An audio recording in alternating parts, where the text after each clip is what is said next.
Bonjour à tous et bienvenue dans ces podcasts de Goliath. Aujourd'hui, j'ai l'honneur et le privilège d'inviter Fabien Labrousse de Vidéo Bourse, qui est un ami et quelqu'un que je connais bien. On a pu échanger de nombreuses fois autour du trading, des crypto-monnaies, de l'investissement, et en veux-tu, en voilà. Aujourd'hui, pour cette première, moi, ça me tenait à cœur de te recevoir, en tout cas comme l'un des premiers invités, parce que tu m'as toujours donné ma chance à l'époque avec Vidéo Bourse, et tu as été l'un des premiers à mettre en avant à la fois mon contenu. On va pouvoir revenir aussi un peu sur ton parcours. Et pour rappel, Vidéo Bourse, c'est aussi l'un des premiers médias sur YouTube, en tout cas dans le paysage francophone, à avoir posté, fait des interviews de nombreux acteurs du marché financier. Est-ce que tu pourrais rapidement te présenter donc pour les auditeurs de Goliath, éventuellement les gens qui nous regarderaient sur les réseaux sociaux, qui ne te connaissent pas encore? Qui es-tu, Fabien? Merci David de me donner cette opportunité de m'exprimer. Je te souhaite bonne réussite avec cette aventure. Tu as rejoint l'équipe de Goliath. Du coup, j'ai regardé ce que vous faites et c'est très dynamique. On est aujourd'hui dans ces studios. Vous avez un très beau setup. Très bonne réussite dans cette aventure. Merci. Vous avez l'air d'avoir toutes les clés en main. Il n'y a plus qu'à dérouler. Et on va parler de plusieurs choses aujourd'hui. À mesure de ce que vous couvrez en termes de classe d'actifs. Pour me présenter, je suis Fabien Labrousse, j'ai 35 ans, j'ai créé Vidéo Bourse, un média indépendant dédié au trading et à l'investissement en bourse en 2007. J'ai traversé les époques avec des crises majeures et des épisodes prospères. On est actuellement sur des plus hauts historiques à la fois sur les indices, actions et sur des nouvelles classes d'actifs qui n'existaient même pas quand j'ai démarré, que sont les crypto-monnaies. La finance de marché, c'est un paysage qu'on n'a jamais fini d'explorer, qu'il faut se représenter correctement et je pense que c'est ce qui peut poser problème au début.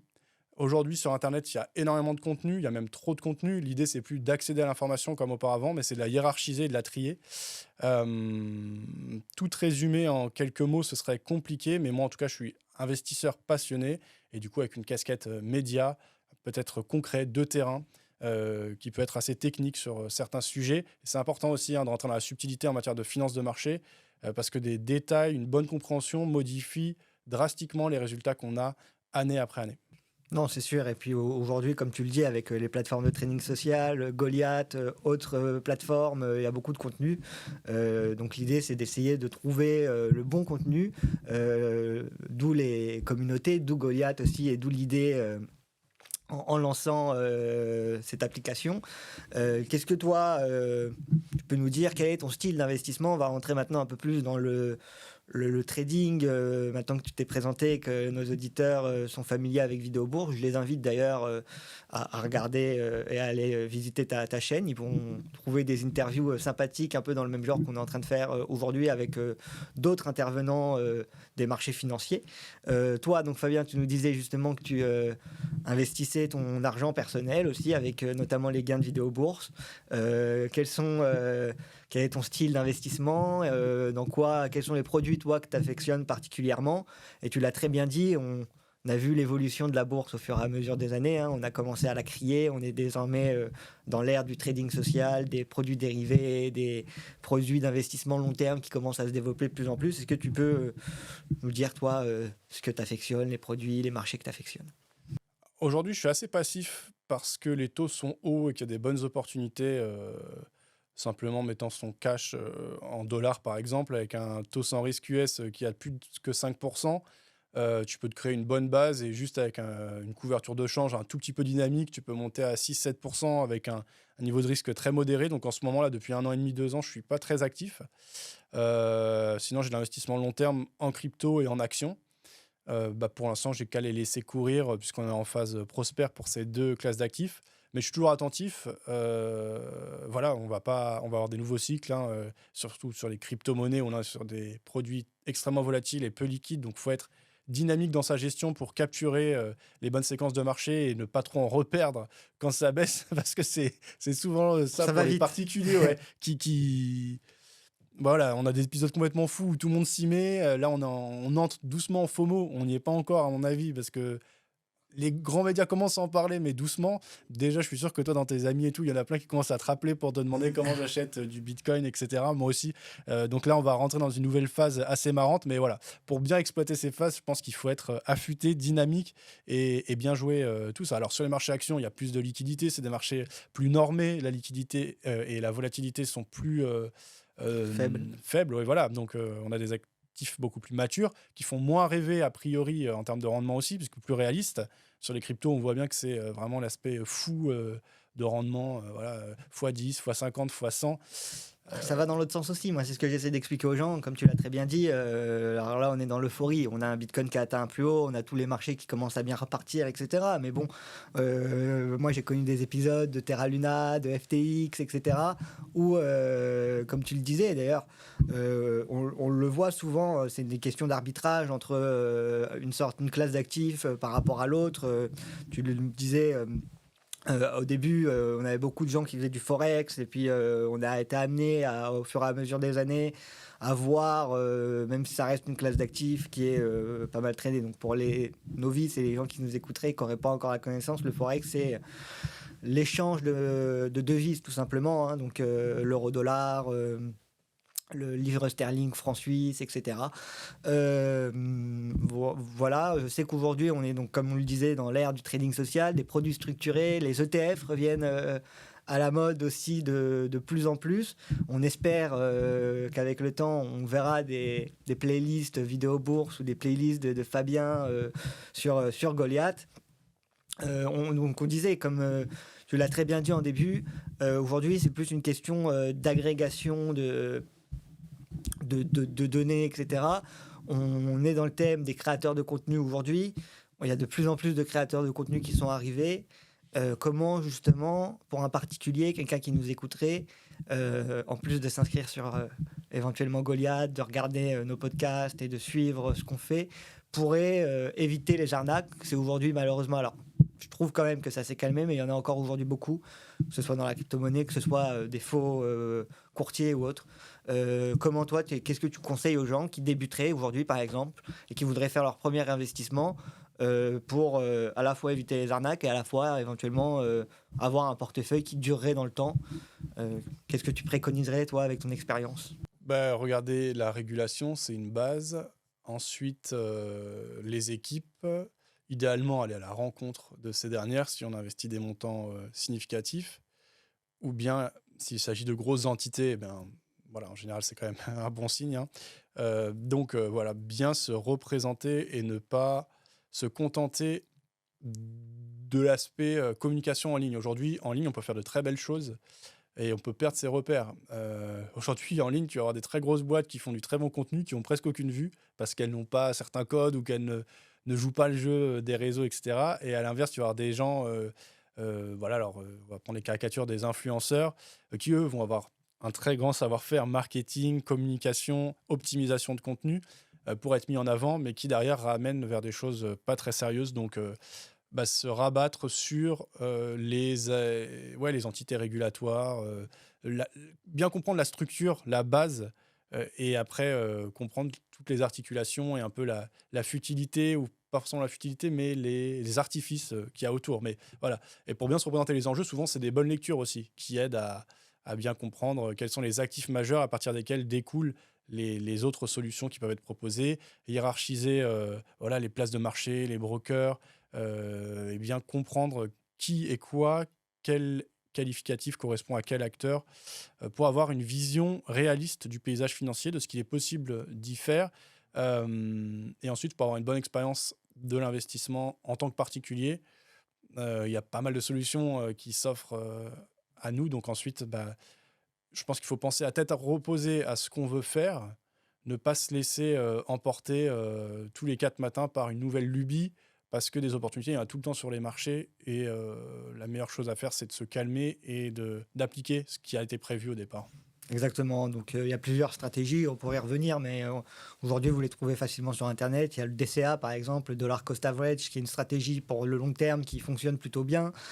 Il y a des rebalancing que vous pouvez faire entre différents actifs. Par exemple, moi j'ai un validateur dans les crypto-monnaies, donc Mm. On peut rebalancer aussi comme ça avec les gains de stacking, les remettre sur des actions.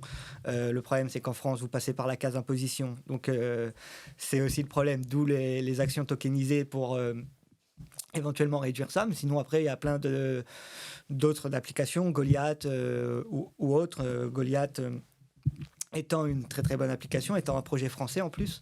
J'invite tous ceux qui nous écouteraient, qui n'ont pas encore un compte, justement, à éventuellement venir essayer l'application, suivre les playlists, regarder les créateurs de contenu qui sont déjà sur l'application, créateurs de contenu ou utilisateurs plus lambda. Nous, on a ces deux sortes de profils en majorité sur l'application actuellement. Et puis, il y a aussi tout le côté formation qui nous tient à cœur chez Goliath et qui a été aussi une des raisons qui m'ont convaincu à les rejoindre et rejoindre ce projet. Le côté formation, toi, justement, alors avec Vidéo Bourse, aujourd'hui, tu proposes une offre qui s'appelle La Structure, il me semble, qui accompagne aussi les gens qui souhaiteraient faire leur premier pas. Est-ce que tu veux nous en dire deux mots et après, on viendra sur le livre que tu as écrit parce que tu es aussi auteur aujourd'hui. Ouais, alors, deux gros projets cette année. La structure par rapport à Vidéo Bourse. Vidéo Bourse, c'est un média, on propose de la vidéo sur le thème de la bourse et on va rentrer dans différentes choses, à la fois l'investissement long terme, tu as évoqué les ETF, ce qui est très à la mode auprès du grand public, les méthodes DCA. C'est intéressant, hein, c'est cohérent de s'exposer aux actions et diversifier à long terme. Il y a une vraie cohérence. Par contre, bah, il va falloir que la masse des particuliers là, qui sont arrivés sur les ETF ces dernières années et qui profitent de cette hausse se préparent au prochain cycle parce que c'est toujours cyclique et on ne sait pas quand ce sera. Hein. C'est des cycles qui peuvent durer quelques années, mais au bout de quelques années, il y aura une correction de 20, de 30, de 40%. Tant qu'elle n'est pas de 90, on prend. Ouais, voilà. Et bon, bah, du coup, on va voir ce que ça donne. Là c'est voilà, le DCA, effectivement, et on est sur les plus historiques. Bah, bravo à tous ceux pour qui ça fonctionne. Mais à mon avis, pour avoir la meilleure expérience possible, il faut se former. Alors, on peut se former en ligne, mais je pense que se former aussi en présentiel, rencontrer et se créer un réseau humain fort, c'est une très bonne manière de se repérer et de se protéger efficacement. Donc, bah, du coup, la structure, c'est né de cette idée, moi, au fil des interviews et avec les locaux qu'on a qui permettent d'avoir accès à des salles de formation de 10 à 35 personnes. Eh bien, en fait, chaque mois, le groupe des participants à la structure, donc c'est un groupe payant, on élit on vote pour un intervenant qu'on souhaite faire venir. Ensuite, bien, une fois qu'on a décidé, je contacte cet intervenant. Alors, ça va être soit un trader en salle de marché, un formateur, un analyste.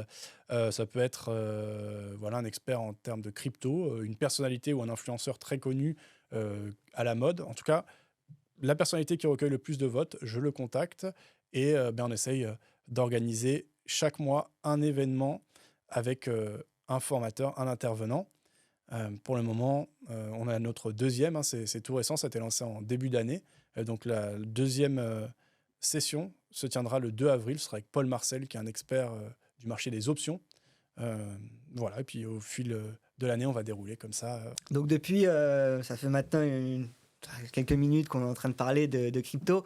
Nous, pour rappel, chez Goliath, on ne propose pas directement les crypto-monnaies, les crypto-actifs à proprement parler. C'est-à-dire, vous n'allez pas pouvoir acheter du Bitcoin ou de l'Ethereum sur Goliath, en tout cas pas encore. Ça va probablement venir d'ici les prochains mois, mais vous pouvez vous exposer, on en avait parlé longuement avec Clark justement, soit via des actions d'entreprise plus classiques, Coinbase, MicroStrategy ou autres, mais aussi, ce qui marche bien en ce moment, c'est tout ce qui est ETF, Bitcoin.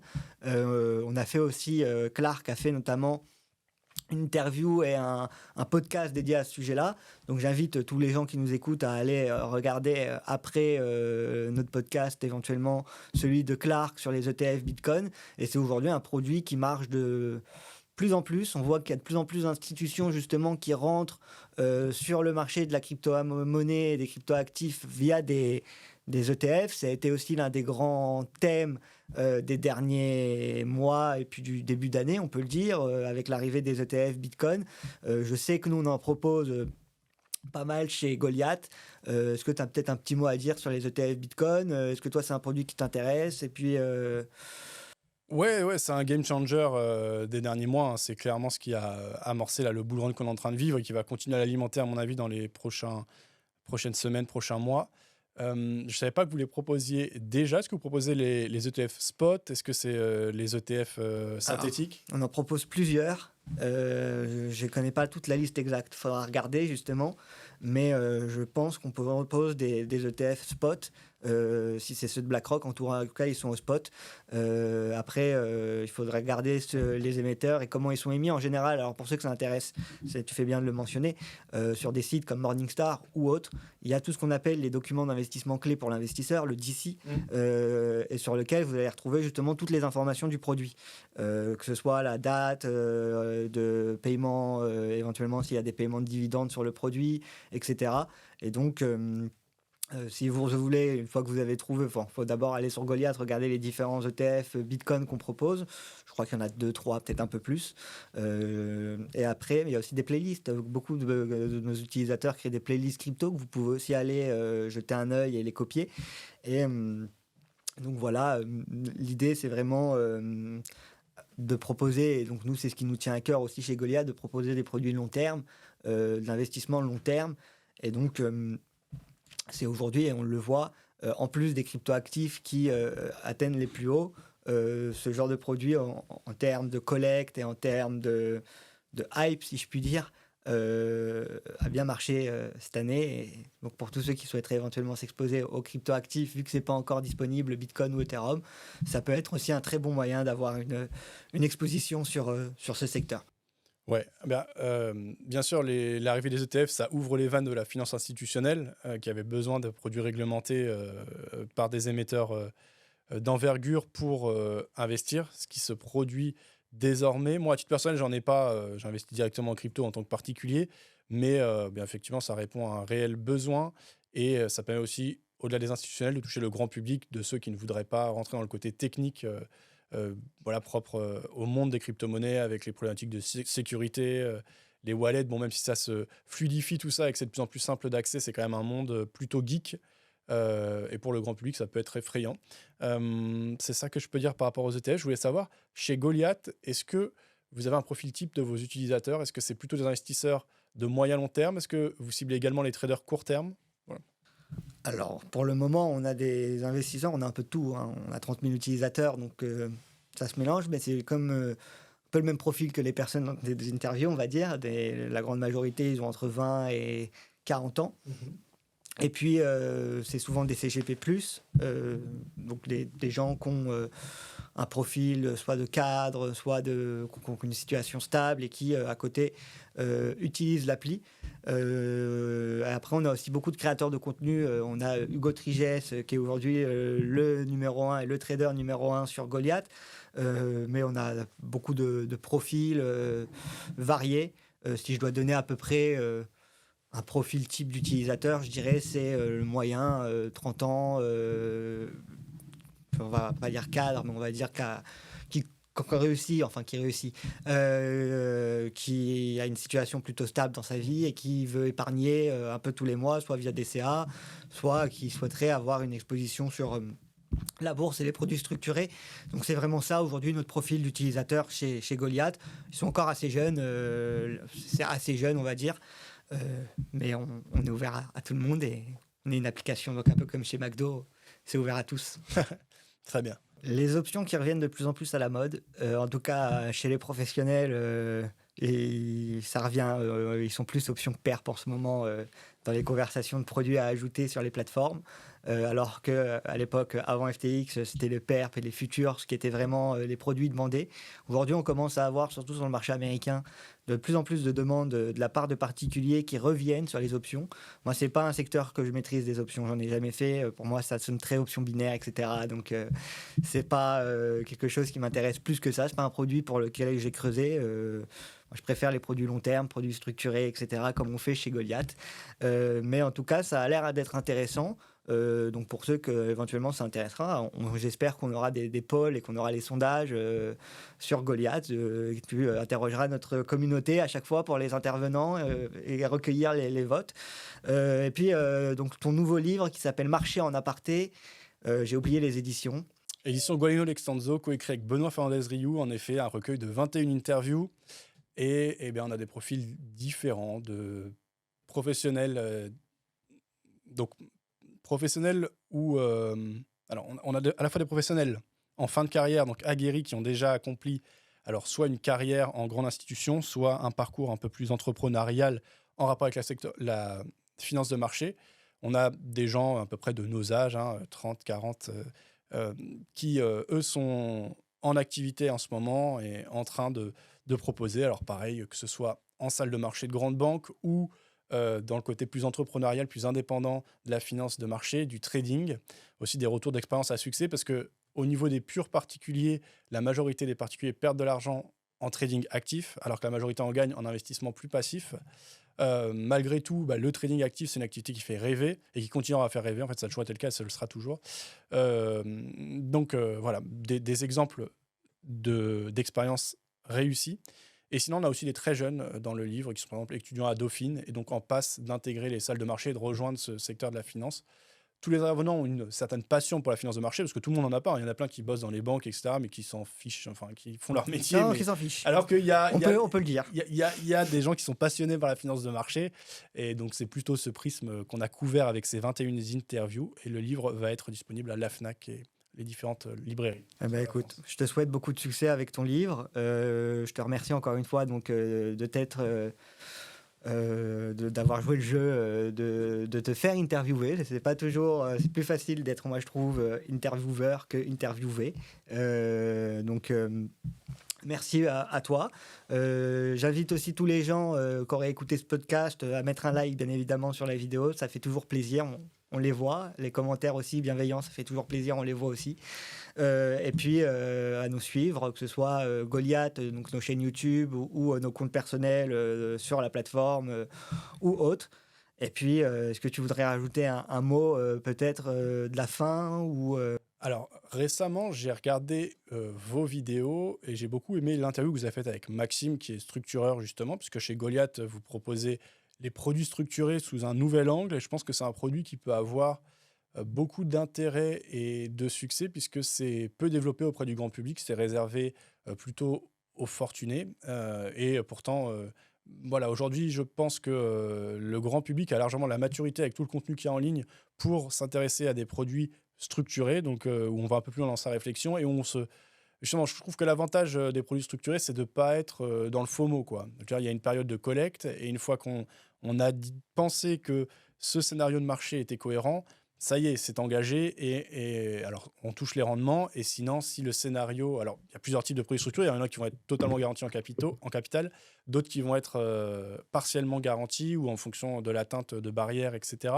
Mais en tout cas, au départ, on étudie à tête reposée la structure du produit, on y met de l'argent et ensuite le marché fait ce qu'il a à faire. On n'est pas dans la réaction constante qui amène souvent à faire des bêtises. Et les produits structurés, je pense que c'est une classe d'actifs qui mérite d'être développée. Je voudrais aussi revenir sur les options. Je pense que tu devrais vraiment t'y pencher, que ça te plairait. D'ailleurs, je t'invite à venir à la formation du 2 avril si tu veux avec Paul. Et le pricing d'options, c'est une base importante des produits structurés. Et c'est une manière intéressante, un peu plus complexe, parce que pour pricer une option, il y a plusieurs dimensions à prendre en compte que uniquement la direction du marché. Mais c'est pour ceux qui se passionnent, en tout cas pour le trading, potentiellement de belles opportunités. Et on peut l'utiliser pour à la fois jouer le rôle de l'assureur ou de l'assuré. Donc vraiment, ça ouvre des perspectives. Et à mon avis, c'est une classe d'actifs intéressante. Pour revenir sur l'innovation, qui est quand même, je pense, au cœur de Goliath, du projet Goliath, amener de l'innovation dans le secteur de la finance de marché. Quoi qu'il arrive, c'est une bonne idée. Après, pour que ce soit couronné de succès, ça va dépendre de l'aventure au fil des prochaines années. Mais toutes les belles aventures, en tout cas, ont commencé par de l'innovation, la disruption et le secteur finance de marché et technologie. On est un peu au cœur de ce qui peut se faire. Et je pense que les prochaines années, de toute façon, entre l'intelligence artificielle, et les crypto-monnaies, donc ça va faire vraiment bouger à la fois les secteurs tech et finance. Il va y avoir des opportunités qui vont se créer. Voilà, après, il n'y a plus qu'à. T'es prêt à te faire scanner l'iris? Comment tu dis? T'es prêt à te faire scanner l'iris pour combien? On verra. Je ne sais pas quelle est exactement la teneur de ce qui nous prépare, donc je vais étudier ça tranquillement, mais Ok, bah écoutez, merci à tous, merci Fabien. On verra peut-être le 2 avril, on se reverra, ou sinon je pense qu'on se reverra au salon du trading qui arrive aussi prochainement. Ouais, On invite les gens à éventuellement, je sais que toi tu y seras, nous aussi sans doute, excellent. donc on risque de se croiser là-bas. Et puis voilà, merci à tous et merci Fabien encore une fois. Et on vous invite à vous suivre, n'hésitez pas, like, commentaires, etc. Ça fait toujours plaisir. Merci David.